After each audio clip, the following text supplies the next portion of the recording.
سب نے سمجھنا ہے کہ یہ ایشو ہے کیا. ایشو یہ ہے کہ اگر آج عمران خان پیسہ بنانا شروع کر دے اور اگر میں یہاں سے پیسہ چوری کر کر کے باہر منی لانڈرنگ شروع کر دوں تو سب سے پہلے ہماری آئی ایس آئی کو پتہ چلے گا. کیوں پتہ چلے گا؟ کیونکہ آئی ایس آئی ایک دنیا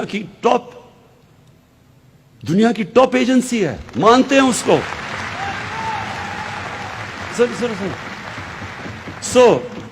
یہ ذرا سمجھنے کی کوشش کریں آپ. مجھے اس لیے نہیں پرابلم کیونکہ آئی ایس آئی کو پتا ہے کہ عمران خان کیسی زندگی گزار رہا ہے. ان کو کیوں پرابلم ہے؟ کیونکہ باقی سارے اداروں کو تو یہ کنٹرول کر کے بیٹھ جاتے ہیں.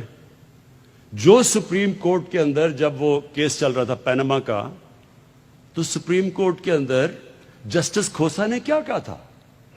انہوں نے کہا سارے پاکستان کے ادارے مفلوج کر دیے گورنمنٹ نے.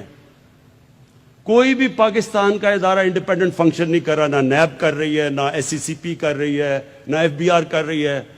کوئی بھی ادارہ یہ گورنمنٹ کو چیک نہیں کر رہا. جن کا کام چیک اور بیلنس کرنا ہے وہ سارے ادارے کنٹرول کر لیتے ہیں. ایک ادارہ رہ جاتا ہے، اب ان کو پتا ہے کہ پاکستان آئی ایس آئی کو ساری ان کی چوری کا پتا ہے. اب اس کو کنٹرول کرنے کی کوشش ہوتی ہے اور ادھر لڑائی ہوتی ہے. اس لیے تو نواز شریف کی ہر آرمی چیف سے لڑائی ہو جاتی ہے، کیونکہ وہ اس کو پنجاب پولیس بنانا چاہتا ہے.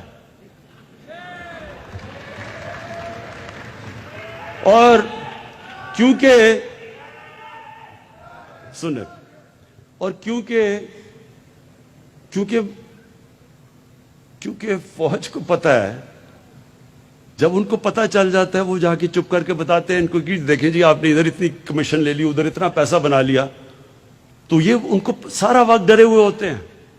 تو جب نواز شریف نے کہا نا کہ جی وہ مجھے ایک آئی ایس آئی کے جنرل ظہیر الاسلام نے کہا کہ استعفیٰ دو، کیوں اس نے کہا اور تم نے کیوں چپ کر کے سن لیا؟ کیونکہ ظہیر الاسلام کو پتا تھا تم نے کتنا پیسہ چوری کیا ہوا ہے. اور تو اس لیے آپ سمجھ جائیں کہ اس کا مسئلہ کوئی ڈیموکریسی نہیں ہے. ڈیموکریسی تو میں ہوں، پاکستان کی سب سے زیادہ ووٹ لے کے آیا ہوں، پاکستان کی تاریخ میں 5 حلقوں سے جیتا ہوں. اور یہ جو کہتے ہیں کہ الیکشن میں دھاندلی ہوئی، ذرا کوئی الیکشن کا ریکارڈ تو دیکھ لیں 2013 کا اور 2018 کا. صرف ریکارڈ اٹھا کے دیکھ لیں.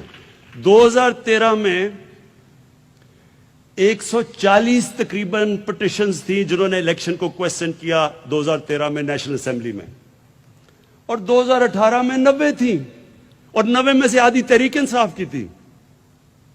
تو اگر پٹیشنز بھی آدھی آئی، 50% کم آئی ہیں، ان میں سے آدھے پی ٹی آئی تھی.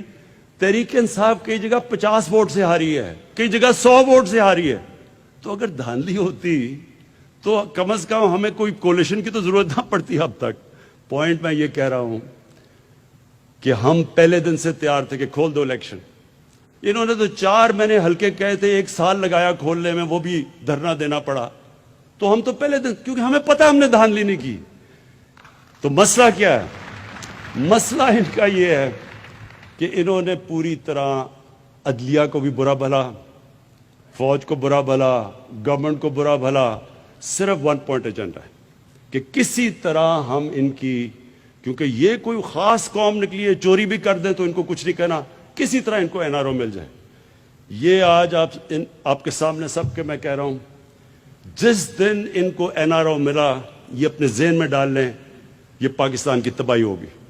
پاکستان اس کے بعد نیچے جائے گا، پاکستان میں قانون کی بالادستی ختم ہو جائے گی. اگر ان کو این آر او دینا ہے تو بیچارے غریب لوگ جو جیلوں میں گھسے ہوئے ہیں، ان کا کیا قصور ہے؟ ان کی تو لاکھوں کی چوروں میں بیچارے وہ جیلوں میں پڑے ہوئے ہیں، اور یہ اربوں کی چوری والے کہہ رہے جی ہمیں معاف کر دو. تو آخر میں ان کو بھی پیغام دینا چاہتا ہوں کہ آپ نے جو مرضی کرنا ہے، جتنے مرضی جلسے کرنے ہیں، جدھر آپ نے قانون توڑا، میں آپ کو آج واضح کر رہا ہوں کہ میں سیدھا آپ جیل میں جائیں گے، اور وہ جیل میں نہیں، اب وی آئی پی جیل میں نہیں جائیں گے، اب جائیں گے جدھر عام بیچارہ غریب آدمی، غریب جدھر مجرم جاتا ہے. اور آپ سب کے لیے میرے آئی ایل ایف کے دوستوں، میں آپ کو آخری 3 چیزیں کہتا ہوں. نمبر 1، سن لیں،